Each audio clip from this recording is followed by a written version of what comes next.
Welcome to the Convo Lounge, everybody. You're joined by your hosts, Shar Rochelle, Amir Anthony, Antonio Crow, and we have a very special guest, Terry Edwards. Terry. Welcome to the show.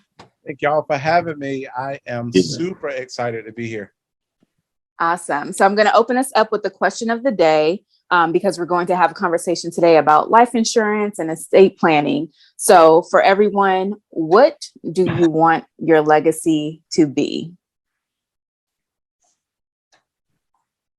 Ladies first. Start us off. Oh, ladies first. Okay. Yeah. I want my legacy to be nothing really tangible, but I want to create a legacy of love, truth, honesty, integrity, and purity of heart and mind. I like that. For me, based on the environment that I work in, I want to be remembered as someone that cared, exercising servant leadership. That's something that I live by. So I want to be remembered as someone who cared and, wants to make a better difference and an impact, and being authentic in that as well. Being in this space that we're in, having this podcast platform, just want to be remembered as someone that actually tried to make a difference. I don't want to force it, but, as long as I tried, and as long as I'm on this earth, living in this body that God has presented me with, I just want to be remembered as such, as doing something that's making a difference in the lives of young people that look like me, and also young individuals that want to make a difference in any community that they represent. Nice. Terry. Oh, man. So when I think about legacy, I think about the people who have paved the way. I know we're coming into Black History Month. And I was reading a book the other day, and Martin Luther King said this. He said, they did a great job segregating the lunch counter, but they never segregated the dollar bill. And to live in the world of free enterprise and not understand free enterprise is the modern definition of slavery. So I want my legacy to be one that I'm the silver SILVER rights activist. That's what I want my legacy to be, that, our next battle. This is what Martin Luther King said. He said the next battle is not going to be our civil rights, because we can go to school pretty much where we want to. We can do a lot of the things that our parents and our grandparents could not do. But our next battle is going to be our silver rights, our SILVER rights. So that's what I've committed my life service to, is the helping our communities, helping the clients that we serve gain economic upward mobility, and to start changing the conversations within our social networks, that we can leave an inheritance for our children's children, and really start building a strong foundation of wealth. So that's what I want my legacy to be, is that he would be remembered as one of the guys who gave his all to helping everybody else come up economically. We can end the show right there. I know. But we're in for a treat. Go ahead, Antonio. I know. That was awesome. My legacy is basically a hustle. And it's kind of self-driven, but it's motivated. I want to be known as the person that motivated others and tried to get people to live their dreams. And it takes action. So yeah, when they're at my funeral, don't cry for me. Just remember that Tori poured something into you, and I hope you make the best of it. Respect. Yeah. That's what's up. Respect. Well, all right, Mr. Terry, sir, from Secure Financial Partners. The floor is yours. I know we were talking about some stuff before we recorded, so just kind of give our listeners a more of an insight on how you got involved into this industry, kind of like an origin story. Yeah. Again, man, thank you guys so much for having me on today. I think it not robbery that you guys gave me the opportunity and gave me access to your platform. So my hat's off to you guys. Thank you for the work that you guys are continuing to do, and keep hustling, baby. Yeah. I got a sign in the studio right here that says "Hustle until your haters ask if you're hiring." Exactly. Hey, that might be the episode title. So again, my name is Terry Edwards. I come from very humble beginnings. I'm from a little small town called Conway, North Carolina. If you Google Conway, North Carolina, you will find that the population today is about 750 whole persons, baby. Wow. So I Wow. came from very humble beginnings. My mom raised me and my brother basically in a single parent household. And didn't come from what we consider wealth, right? But always knew that there was more. You know how sometimes people be like they be like, I didn't know we was poor when we was growing up. Mm-hmm, mm-hmm. I'm like, bruh, I knew it. Like when you go to the amusement park with the Sunday school convention and you gotta take your own lunch before you from the house to the amusement park, you ain't got no money. Fry that chicken, wrap it up in aluminum foil, put it in the cooler. That stuff be all soggy by the time you come out. You know what I'm talking about? Yeah. So but what we were was rich in ambition and innovation, right? Mm-hmm. You know what I'm saying? We could turn a bicycle into a moped and a New York Minute, put a card in the back spoke, had that thing sounding like a motorcycle going down the road. So we found a way to be happy despite maybe not having all of the resources that you think you need. So anyway, but my mom told me, very early on, she was like, Terry, I know you don't like manual labor. I wasn't the guy that was getting dirty and doing that stuff. She was like, you better go to school, get you a good job so you don't have to be working in these factories, because that's where we come from.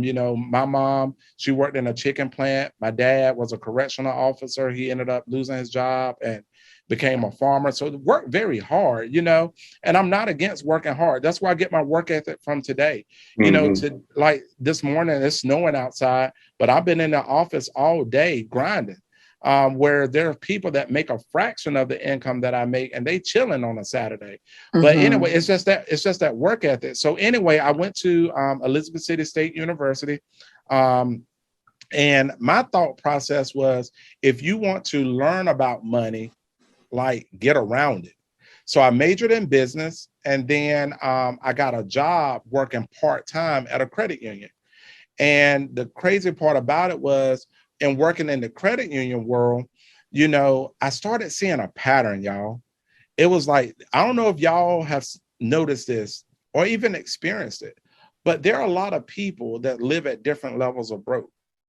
You can be making $10 an hour, ain't got no money. You can make $50,000 a year and ain't got no money, because if you don't know how to, it's just crazy. But people were working 2 weeks, paying bills, working 2 weeks, paying bills, and never just had abundance. Yes. I saw college professors overdrawing their checking account. I'm like, wait a minute, you teaching me economics. Something ain't right with this picture. But anyway, so I got involved with that, and I got passionate about, helping people with their finances, and worked my way up from teller all the way up to, I started managing branches and became vice president at one of the largest credit unions in the world, still was kind of unfulfilled. I was like, there's got to be more, right? And so we started side hustling. So me and my wife, she was a social worker. And so she was a social worker during the day. I was a banker, driving a nice car, Joseph A. Bank suits, good looking shoes and all that. But it was just still wasn't getting ahead. So we started side hustling. So we started a janitorial business, so we would be clean during the day. We go out and clean buildings at night, because a guy told me, he had me read this book, Rich Dad, Poor Dad. And the subtopic of that book just captured me. It was what the rich teach their kids about money that the poor and the middle class do not. And it was just he talked about this quadrant. And if you want to be wealthy, you need to be a business owner or you need to be an investor. So we started a business, and, that went well. That got my wife financially free and off of her job. I still kept mine. And then in 2015, I got what I thought was my dream job. I was named CEO of a credit union down in Atlanta. So it was me, my wife. We had 3 small children in elementary school. And this was in February. We moved mid-school year, and she was 7 months pregnant with number 4. Wow. So we moved down to Atlanta to take my dream job. I was like, corner office, you know, this little boy from Conway, North Carolina, have set out and did it. And this was going to be the thing that set me free. Get down there. And long story short, they rescinded the job offer after I moved down. Whoa. There. So this is the scenario, y'all. I got a house in North Carolina that I put on the market in February. Ain't nobody house shopping in February. Right. Well, the market now, if you can find a house to buy, everybody buying it, but it won't like that then. So I leased a 5,000 square foot home down in Atlanta because I was like, okay, I'm gonna lease this house until this one sale and I won't have to move twice. But anyway, none of that stuff worked. And so they rescinded the job offer. And I was like, well, what am I gonna do? I'm a grown man. I got 3 kids. I got a wife that's getting ready to deliver a baby. And I ain't got no job. Y'all remember Friday? Word of the day, Craig, job. J-O-B. But anyway, so I was just like, you know, I was like, there's something going on that I don't know what it is, so I'm not going to get bitter. So I did what any other college educated person would do, y'all. I got on Craigslist looking for something to do until I could find me another job. So I tried to sell credit card machines. They said they had preset appointments. They ain't had no preset appointments. I was going to businesses that won't even open no more. And then I tried to do Uber. They wouldn't let me do Uber because my car was registered in North Carolina. I'm in Georgia. They're like, what's up with that? And then I ran across an ad that said, too many leads, not enough agents. And I saw the Mutual of Omaha logo, and it was like, you make like $500 a sale. And I responded to that ad, and I talked to this guy down in Miami, and he explained to me how the insurance industry worked. And I was like, well, I ain't got no license. He was like, well, you can do that online or over a weekend. So I got my insurance license. And that first 30 days, just following a proven system, I put over $8,000 in my bank account. And that's how we launched Secure Financial Partners. It was in 2015, out of the basement of that house we was renting. And we've just been exploding ever since then. And again, just helping families, right? With very, very basic financial services that they need: life insurance, mortgage protection, final expense coverage, right? And then also helping protect families with annuity, help them know how to create tax-free retirement using life insurance. You see, in banking, I did that for 15 years. And there were strategies. One of my mentors, this joker bought a jet and he closed the deal in like 3 days. And I'm like, who buys a jet and get financing and all that in 3 days? He was like, oh, I borrowed the money from myself. I said, what? He said, I got this life insurance policy that I've been overfunding. Wow. And the cash account in that policy gets stock market returns without taking stock market losses. So I basically borrowed the money from myself, pay myself back, and I got the jet. I was like, oh. Wow. So it's like, so that's how we launched this company, and we're going out every day helping families. We have agents all across America. And we're helping families, and we're also giving people an opportunity to build a true business and asset, and create another stream of income.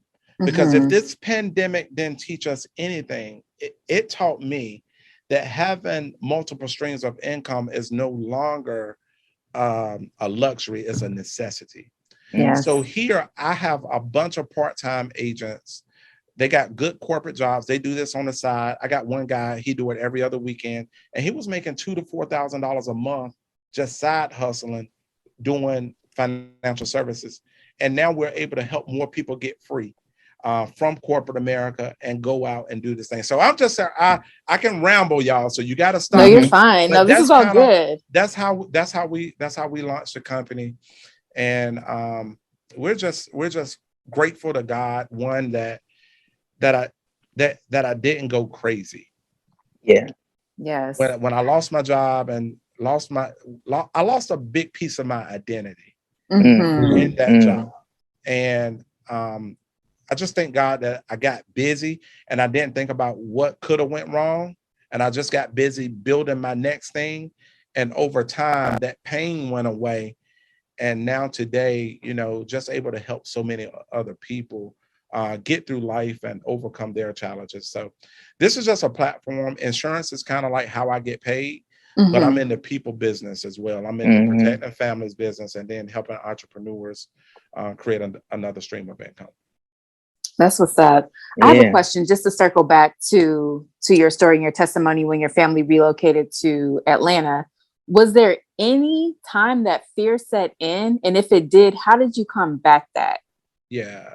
Like Charlotte, like for real, like I'm scared right now. Wow. I Like, needed to hear that. Fear. People think fear is a moment. It's like fear is always around you. Like the fear of like some of the things that I'm fearful of right now. You know, being in financial services and being a minority, you walk into rooms majority of the time and you are the only person of color.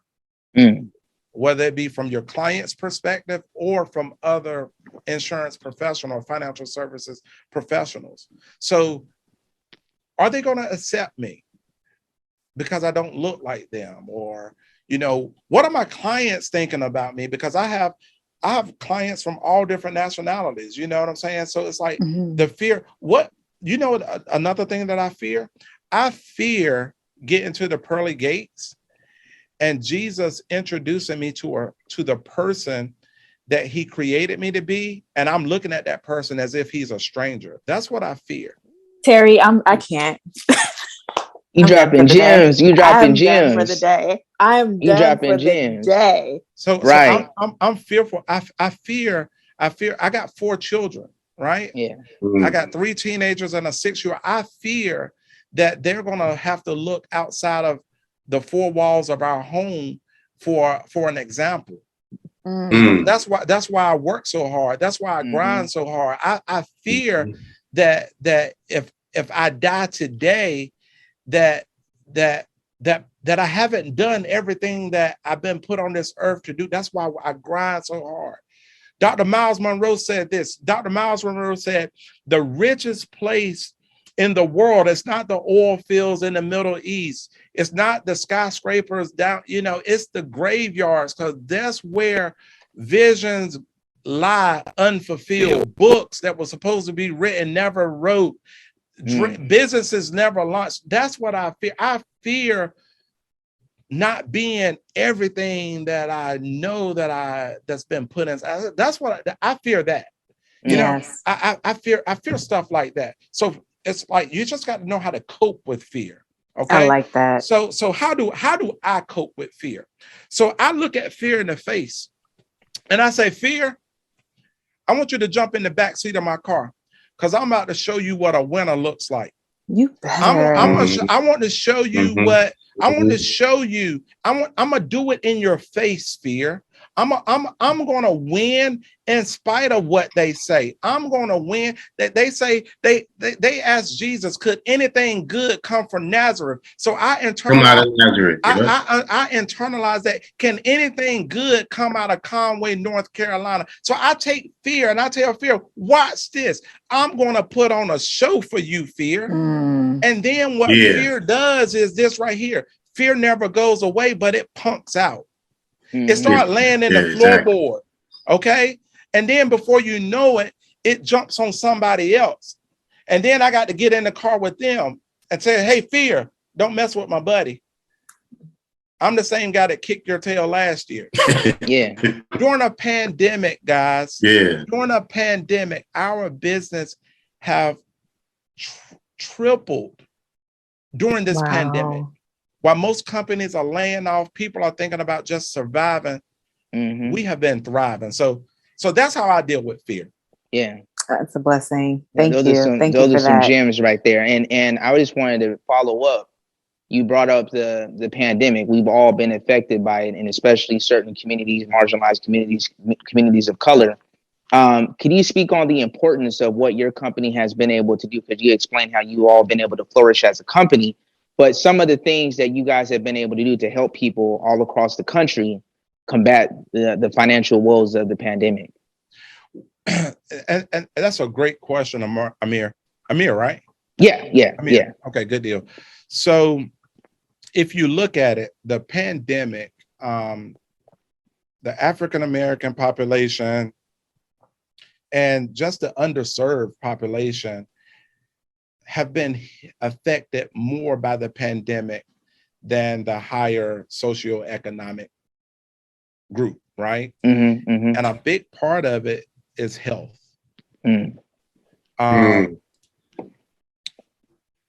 People that now the coronavirus pandemic, if you had high blood pressure, diabetes, COPD, a lot of chronic issues, it took a lot of people out of here. And a big part of that is it comes from our health. I hope we're good. So it comes from our health. So when, a lot of people think it costs more money to eat healthy. Yeah, that may be true. So what we're doing is this right here. One, life insurance, like a grave of a poor person and a grave of a rich person is the same size. and the same cost pretty much to dig the grave and everything. So regardless of whether you're wealthy or you're struggling, you need some dadgum life insurance, right? Right. So number one of the ways that we're able to help make sure that people have the basics in place is I work with a bunch of different carriers. So regardless of a person's health condition, I can get them covered. So whether they have HIV, AIDS, cancer, Lou Gehrig's disease, whatever the case may be, we have products that can get them covered so that they can make sure that they don't leave at least a debt of a funeral on their family. Because GoFundMe is not life insurance. The other thing that the pandemic taught me was, we got more young people dying. Oh my gosh. I mean, like when I was growing up, old people used to die. At least that's what I thought. Now I'm getting old, but it's like so many young people. So the pandemic has also brought our immortality to front. Like everybody thought about dying. Yeah. Like I had COVID for a minute. I was like, I hope I make it. So people are more aware of their mortality now. Right. So then that's one of the ways that we've been able to grow is people are thinking about it more. And then we're able to help them because they're thinking about it as well. And then on the entrepreneur side, again, helping people create another stream of income so that when that, like my brother-in-law, he got furloughed from Marriott. Right. Now, I've been talking to him for years about starting a side hustle. Like he has great, I guess I can't think, creativity and all that. I'm like, bro, you need to start you something on the side. I've been trying to get in every business with me. He won't get in business with me for some reason. But I was like, I said, bro, you got to find something. Well, he got furloughed and it went from you need to find something to ain't got no choice but to find something.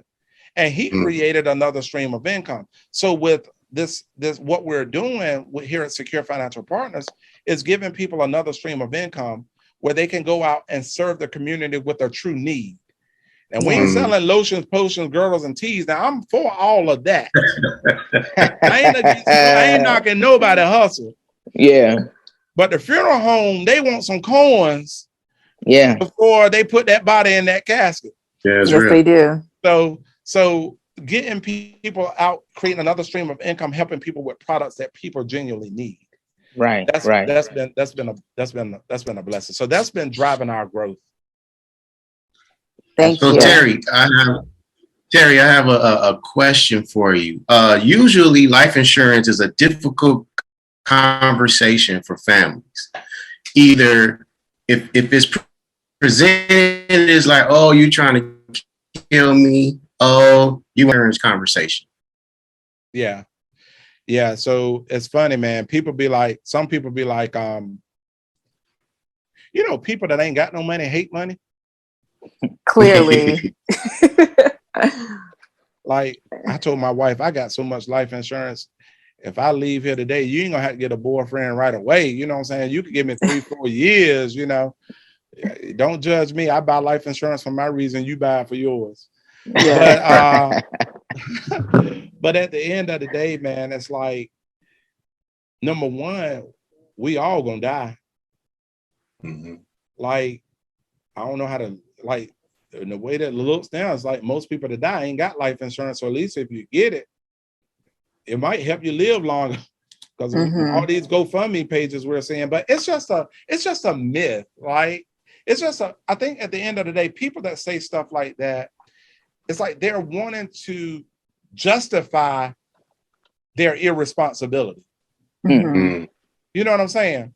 Because some people say this right here. Well, I ain't gonna leave nothing for them to fight over. Well, hell, they gonna be fighting anyway. Anyway, yeah. Mama wanted me to have that lamp. Like, like, so at least if you leave them something worthwhile to fight over. But bruh, like life insurance also no more is about dying. There's a thing called living benefits on most policies today. And what are living benefits? If you ever get diagnosed with a critical, chronic, or terminal illness, right? They will advance part of the death benefit to you while you're still alive. Yeah, wow. Yeah. Well, like I have a realtor here in Winston-Salem. She was one of my clients. She got diagnosed with stage 4 Hodgkin's lymphoma. And her husband was an entrepreneur too. So when she got diagnosed with cancer, she couldn't be out there selling houses. She had to go to treatment. You know what I'm saying? So she had a term policy with living benefits. The insurance company cut her a check for $100,000. That $100,000 came in right on time to help her continue to take care of her financial concerns and focus on getting well. It's bad when you're sick and broke. It's bad when you got to grieve and sell chicken plates. Yes. Wow. So it's like we have to change the narrative within our social circles. So like to me, life insurance it's a mulligan. It's a do-over. Because we all think that we should be further along financially than where we are. I don't know anybody that's satisfied with where they are financially. But at least if I'm not where I think I should be, I can transfer that risk from me to a multi-billion-dollar life insurance company by buying a policy that say, if I spend $100 a month, if I die, that policy is going to pay my wife $400,000. You tracking what I'm saying? So it's like a win. Transfer, like it's not about you dying. It's about you dying with dignity. I like that. And how do we broach the conversation? I know you were saying with our social circles, but I'm in the Washington, D.C. area where the only elderly adults that are passing away are those who are dying of natural causes and COVID. However, violence is at an all-time high, and our youth, our younger generation, is dying at an improportionate rate. It's almost scary. So how do we broach the conversation with our community to tell mothers that they should put life insurance policies out on their children? Absolutely. So the way that I approach it is because no parent really wants to visualize or think about them burying their child. Right. Because naturally our children are supposed to bury us. Right. So when I'm talking to families about protecting protecting their children, it's not from a standpoint of if they should die. It's more so about protecting their future insurability. What do I mean by that? Most our children's policies, they are so cheap. But what it does is it guarantees. So these policies, they have a guaranteed insurability clause. So when that child turns 30 years old, they're going to be able to purchase additional life insurance irregardless of their health conditions. We never know what our children are going to be diagnosed with in the future. So when I'm talking to families, it's more so about protecting the future insurability. So, and this is the other thing, the book that I read called the BIBLE says that we are to leave an inheritance for our children's children. Mm-hmm. How do we do that? So we're not just supposed to leave enough money for our kids, but we're supposed to leave enough money for our kids' kids, right? Mm-hmm. So how do we practically do that? This is how we do it. This is how we do it. I have 4 children. I have a life insurance policy on those 4 kids that will be paid up in 10 years. So I pay the premium for 10 years. At the end of 10 years, the policy is paid up, no more payments are due, and it lasts them a lifetime. Who is going to benefit from that policy? Their children. Mm. So I'm not talking to them more so about their kids dying, but more so as how this is a link to creating generational wealth. Yeah. And then we're talking about the wealth divide in America, because the Washington Post had an article a couple of months ago that says the racial wealth gap in America is identical today as it was in 1968. Now, let that marinate for a minute. Right. Yeah, for so real. You mean to tell me since 1968, we haven't put a dent in it? Mm. We are more educated than we are today. Yep. We have access to more information than we've ever had access to before, and we still haven't made a dent in it. So if you're playing basketball and you are down, let's say the Lakers was down last night in Charlotte. The Lakers was down, but they was coming back. Yeah. The way that you come back is you stop the bleeding on defense, right? Mm-hmm. And you score more points on offense. That's right. So the only way for us to attempt to reduce that racial wealth gap is we got to stop the bleeding. One of the primary ways to stop the bleeding is get as much life insurance as you can, as young as you can, because that way you can guarantee that you're going to leave an inheritance, right? And then chase your dreams of entrepreneurs. So, see, my thing is this right here. There are 4 pillars, in my opinion, to creating wealth. Number 1 is mindset.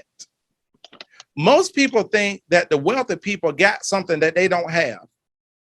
And the moment that you think that wealthy people got something that you don't have, because all of us got 168 hours in a week, it's just how we use those 168 hours. And our mindset dictate how we use the time that we have, right? So the moment that we stop thinking that wealthy people got something that we don't have, again, if you think that way, what's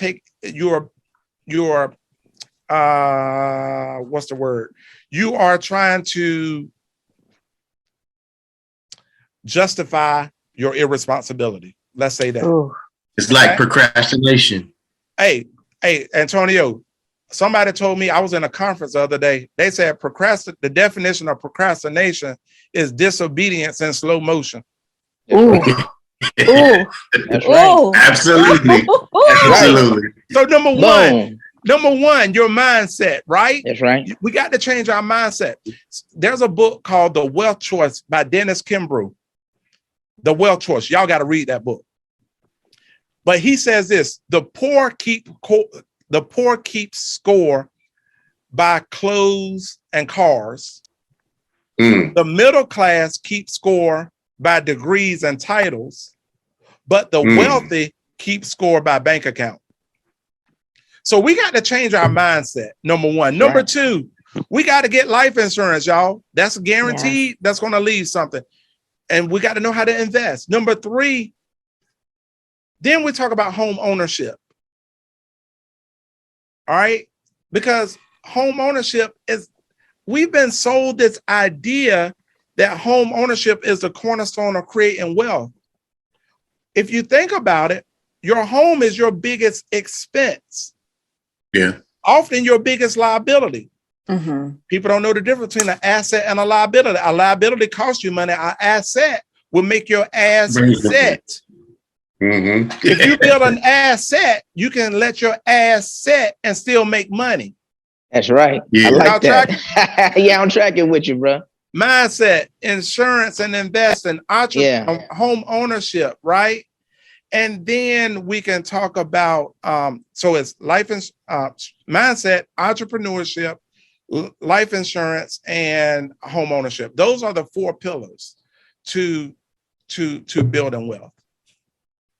That's wonderful right there. That's you So dropping many some nuggets. gems today, brother Yes. Gary. So one thing I wanted to follow up with, and I think we all, have been through this process working for an employer. What is the difference between life insurance that you receive from your employer versus the life insurance that is offered from a private company or an organization that focuses on it? Wow, man, that's a good question right there, That's bro. a great question, friend. So that's my friend. Hey, you got a good friend. You in good company. So the difference between life insurance on your job and life insurance that you own, the biggest difference is who owns and control it. Insurance on your job is a benefit. It's owned by your job. Now let's think about this. Did they hire you to ensure that you leave generational wealth to your family? Hell no. No. Y'all know the way jobs work. Right, especially nowadays. Look, they pay you just enough so that you don't quit, and you do just enough so you don't get fired. Right, that's right. It's a love-hate relationship, right? Yeah. So the job owns the policy. At any moment they can drop it, and you don't have anything.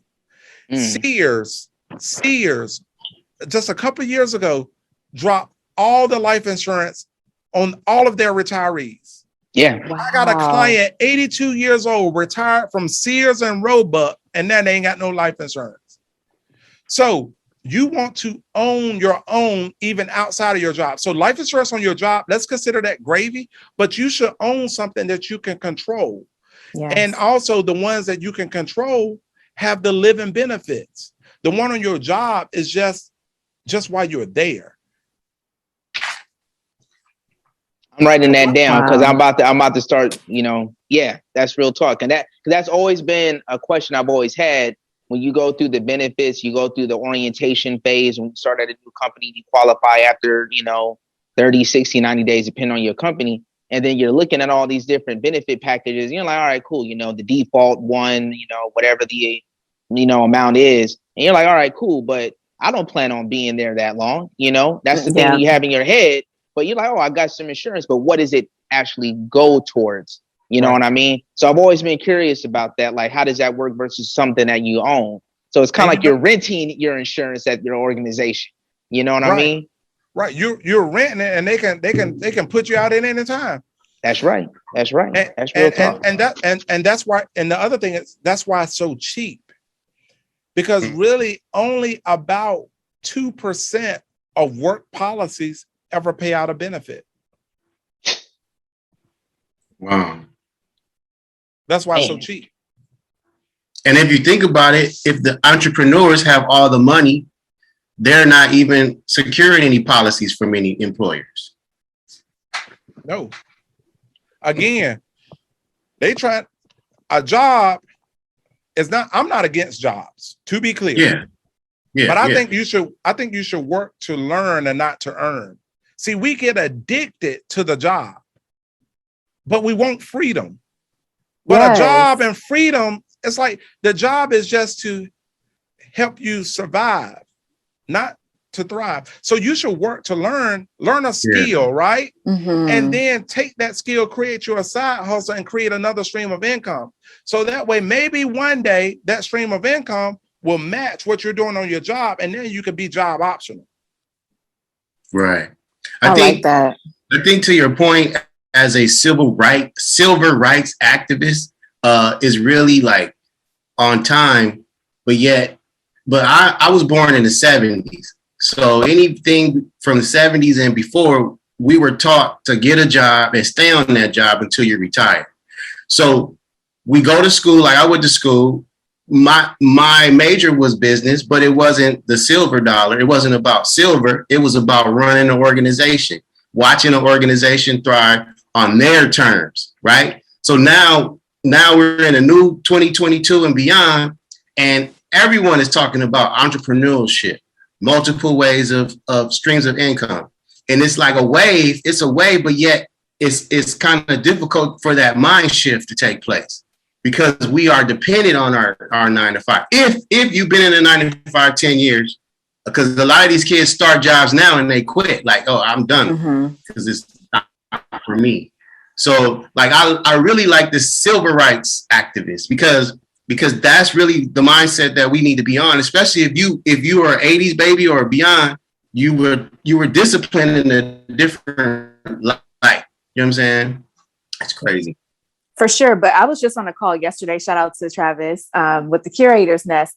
And one of the participants on the call said that our 9 to 5, our corporate America job is our first investor in our side hustles. So it's not bad. You know what I mean? Like we have this negative connotation of it, but that's our first investors. I think what we need to stray away from is sometimes overachieving and use that energy for our passion projects and what we're actually hustling to build on the side.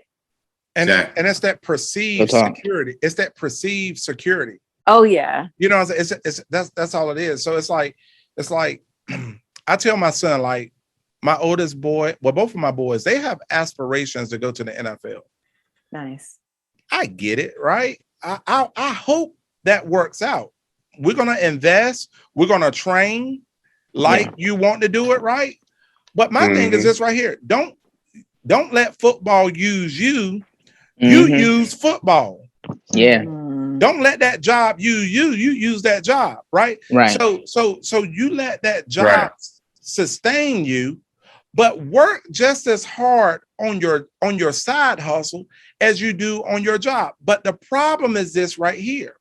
We spend 40, 50, 60 hours a week, and the more that you make, the more they demand of your time, energy, and your effort. Yeah. By the time you get off your job, you tired as hell. You don't want to do nothing else. So you got to have that drive to do more and not just settle. Y'all know how to boil a frog. Huh? Y'all know how to boil a frog. I'm from California. All right, well, I'm about to learn. Why are we boiling frogs? Charlotte, I'm about to learn you something. You ain't never had a frog leg before? Never. Nah, man. That's good eating right there. Tastes just like chicken. Golly. All right, listen, but the point of this is how you boil a frog. So if you put that frog in boiling hot water and you drop that frog down in there, he gonna pop right back out. You want to know how you boil a frog? You put them in there in cold water.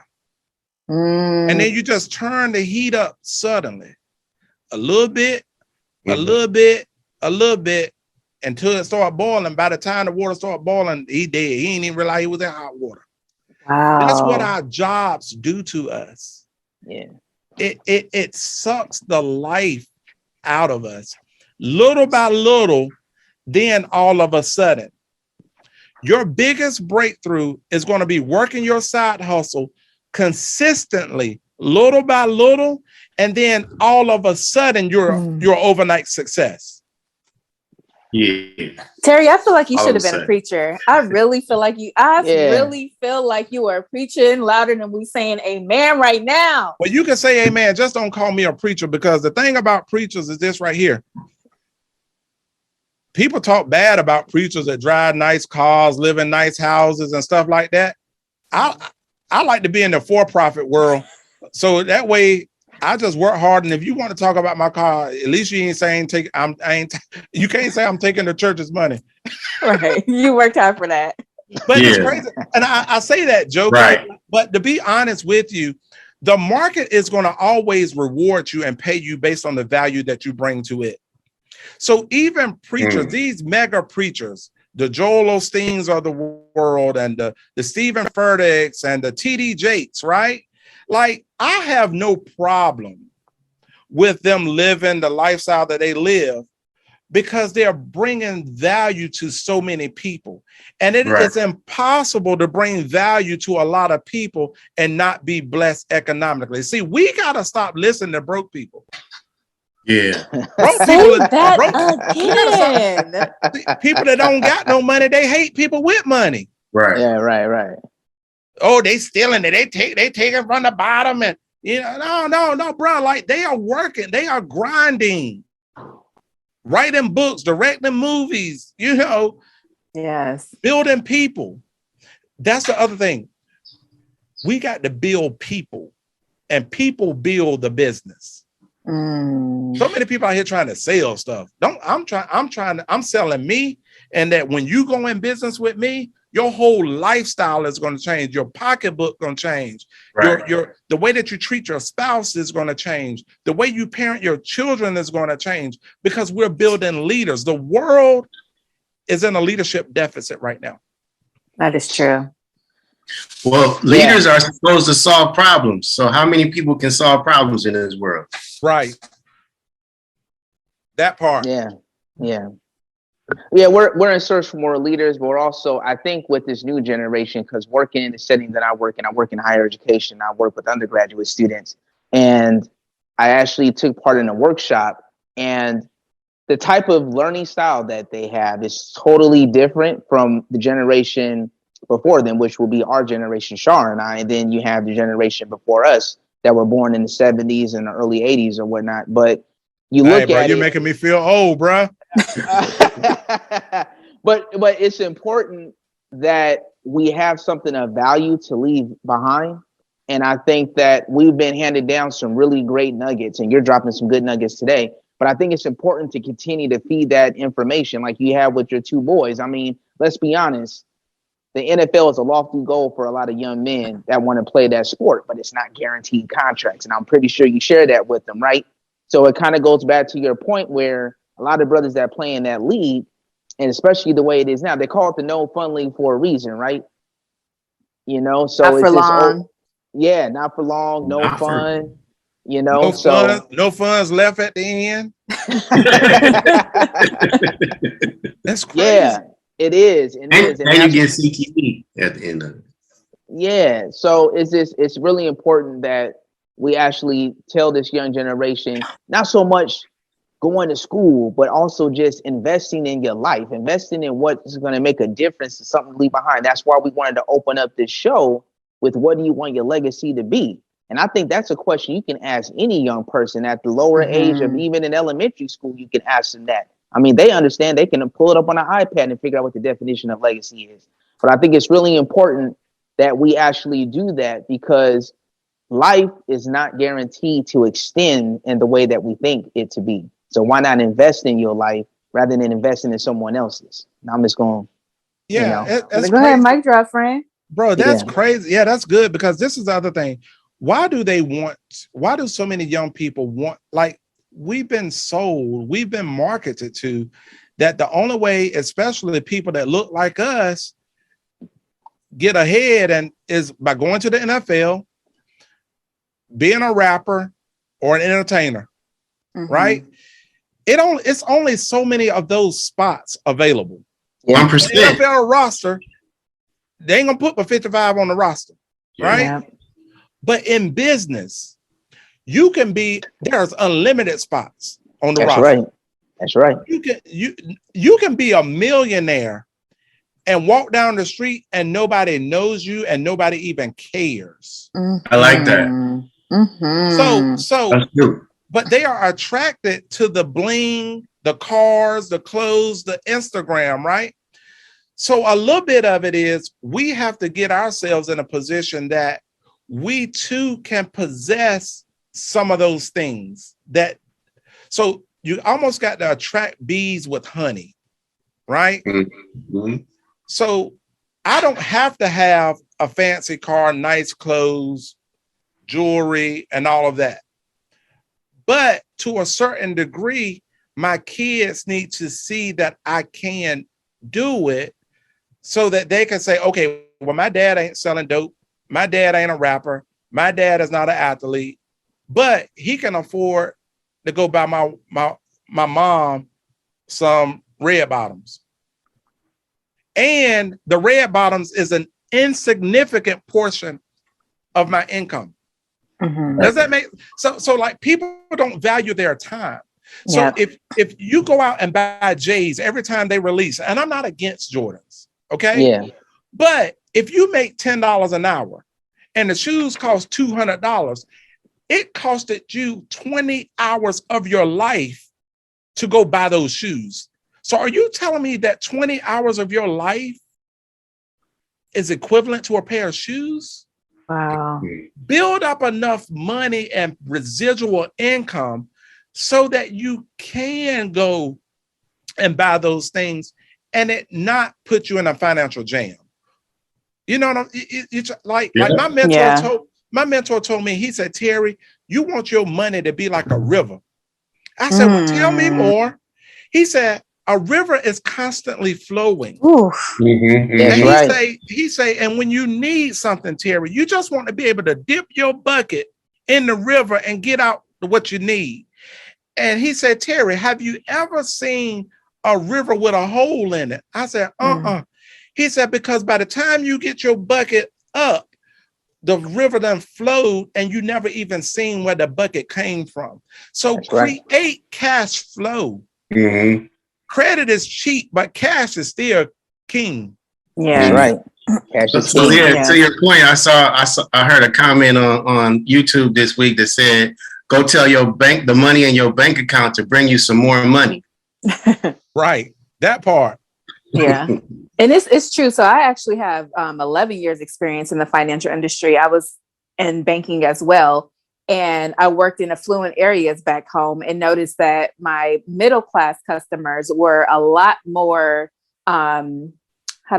flashy with their money than my millionaire customers. My millionaire customers will come into the bank with flip-flops, t-shirts, and shorts. And I would never know that they had millions in their accounts. But the middle class, six-figure clients were the ones who had all the shiny, pearly things. So we really have to change our perspective of what it looks like to really have your money work for you. And part of that is investing, saving it, and not spending it. We can't have instant gratification is not part of being a millionaire. Not at all. And that goes back to the mindset.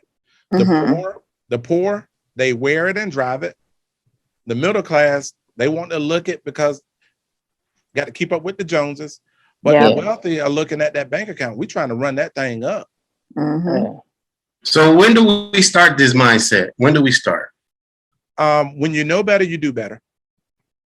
Right? See, a lot of people think knowledge is power. That's not true. It's the application of knowledge that produces power. That's right. I like that. So we got to start applying it. And when we start applying it, it goes against your natural tendencies. And most people, it's uncomfortable. So what most people do is at the sight of inconvenience or at the first sight of pain, they retreat back to what's comfortable. Mm-hmm. So number one, you got to start applying it, but then you got to watch your associations. If you hang around 5 broke people, who can be number 6? You are the average of the 5 closest people to you. Mm-hmm. Wow. So we got to sometimes eat at tables where we feel uncomfortable.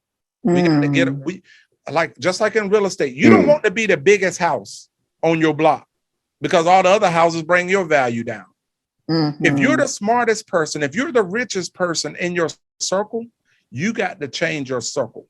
So your association is how you change it. And those people you'll start thinking and doing like they do, right?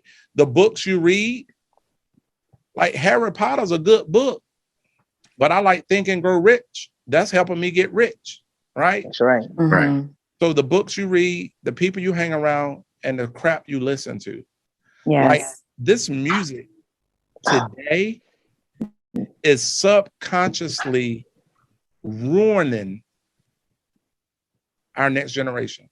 So true. It's poison. So true. It's poison. And it's little by little.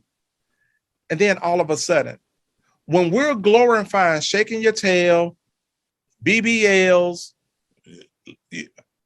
Yeah. Like what? Remember, there's a queen inside of you. I got 2 daughters. Yes. Mm. You know what I'm saying? It's like, baby, you are more than your lips and your hips. Mm-hmm. Because them lips and hips ain't gonna look the same. They might look good and perky right now, but over time, what used to sit men, Gravity is real. well, I used to have a 6-pack. Now I'm trying to get rid of this keg. You hear what I'm saying? Yeah, I hear you. But I hear you. It's like we have to start speaking into these kids louder than the other voices. I talk to my kids all the time about life is about choices and voices. Who are you listening to and what are you deciding? And they get tired of, like, I be hammering them, bro. Like, because it's so much other coming at them. Like, I'm trying to at least match the intensity. That's right. That's good, because it's like redirecting the energy towards more positivity and more towards the parental guidance that you have for them. That's dope. Yeah. And like, I think it's so dope, bro. Like, me and my wife, we're financially free. So like, whether we actively go out and sell a policy or not, like, we got income coming in. And I'm not saying that to brag, but I'm saying that to say, you know what? I asked my son the other day, he was complaining about something. And I said, son, when have you been at an athletic event for yourself? He played football, basketball, track. My daughter cheers. We got tired. How many times have you ever participated in an event? Yeah. And you didn't look up in the stands and see me or your mother there? Wow. So you can tell me about your friends, but I don't give a about your friends. Mm-hmm. This is what we're going to do. And this is why you are able to live like you live, do what you want to do. And now TD Jake said this, it's not what we leave to them, it's what we leave in them. Yes. Because my daddy used to say a fool and his money will soon part. So we're trying to put work ethic in them, some good morals and some, good foundations in them, so that when we're gone, that they still can live and thrive. Yeah. Yeah. That's good. So y'all are so financially free that we've been trying to book you since October. Then I found out y'all was in Aruba for how long? Like 10 days. Must be nice. So how was Aruba then? Oh, bro, the happy island is all what it said is to be. That's right. I was over there for 10 days. I went for free. They gave me like $1,800 in spending money before we went. Wow. So we walking through Gucci, Louis, just, hey, pick yourself something nice, girl. You know what I'm saying? It's just like, and we're still able to parent. Like, we did teacher conferences while we was over there. So I'm not neglecting. See, this is the other thing. People think that to get ahead financially, you got to sacrifice relationships with your kids. You got to sacrifice relationships with your wife. No, bro. Like, what you got to sacrifice is Thursdays. Like going out to drink beer with your friends, right? That's right. Yeah. All these people are so busy trying to create a lifestyle for Instagram. No, like, spend time with those that's important with you, but just get rid of the other stuff. Get rid of, going down to the cigar lounge and doing that. I ain't against it, but it's got to be done in order, right? I like that. Yeah. So we were in Aruba for 10. Like, we took the kids on 2 vacations this year. Well, last year, we went to Aruba. Gosh, we travel all the time. That's a blessing. That's goals. That's goals. That is goals. Yeah, I'll definitely be reaching out to you more for guidance, advice, and Amir, I know you're looking for a policy. If you don't give me the opportunity to serve you, I am going to haunt you. we can definitely I got you. We're gonna definitely chop it up and actually leads me to my next segment right now, because we about to close out in a minute. But Terry, we appreciate you being on and taking time out of your day out there in North Carolina. Even though my Lakers lost to your hometown Charlotte Hornets the other night. But just wanted to say that we appreciate this because we're definitely going to drop this in the right time so that it serves the communities that we talked about today. But where can they follow you? Do you have Instagram, Facebook, LinkedIn? Where can they follow you at? Yeah, so LinkedIn, you'll find me at Terry M as in McCoy Edwards. Facebook, same thing, Terry Edwards. Instagram, Terry M. That's T as in Tango, ERRYM as in Michael Edwards, EDWARDS. We have Secure Financial Partners Facebook. That's where you'll find me. Also, you can call me on my cell phone. Area code 336-416-8327. 336-416-8327. We got you, and we appreciate all those gems and dropping all those. Definitely, I'm gonna connect with you on LinkedIn so we can chop it up some more. You can follow me at the Prosperous One on Instagram. You can also follow me at the Convo Lounge. You can follow me at Char.Rochelle and at Char's Cookie Jar. And you can follow me at Antonio Crow Clothing and the Convo Lounge. And are we doing a sound off or are we? We got to do a sound off real quick. Okay. You know what? I usually have a lot of sound offs. It was so much good stuff.